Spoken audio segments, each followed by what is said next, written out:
ठाण्यात रेल्वेची सुरक्षा भिंत पडली, वयोवृद्ध पादचारी जखमी।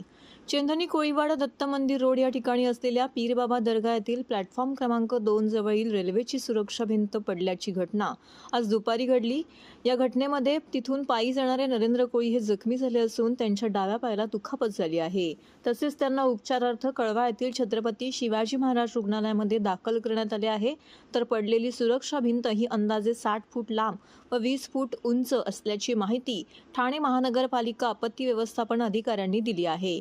ठाणे रेल्वे स्टेशनच्या प्लॅटफॉर्म क्रमांक 2 जवळील रेल्वेची सुरक्षा भिंत पडून एक जण जखमी झाल्याची माहिती स्वच्छता निरीक्षक पंकज साळवी यांनी ठाणे महानगरपालिका आपत्ती व्यवस्थापन कक्षाला दिली। या घटनेची माहिती मिळताच घटनास्थळी महापालिका उपायुक्त शंकर पाटोळे, ठाणे रेल्वे स्टेशन मास्तर केशव तावळे यांच्यासह आपत्ती व्यवस्थापन अधिकारी, कर्मचारी आणि अग्निशामक दलाच्या जवानांनी धाव घेतली। तसेच सुरक्षेच्या कारणास्तव आपत्ती व्यवस्थापन विभागाच्या कर्मचाऱ्यांनी धोकापट्टी लावून बॅरिगेटिंग करण्यात आल्याची माहिती आपत्ती व्यवस्थापन अधिकाऱ्यांनी दिली आहे।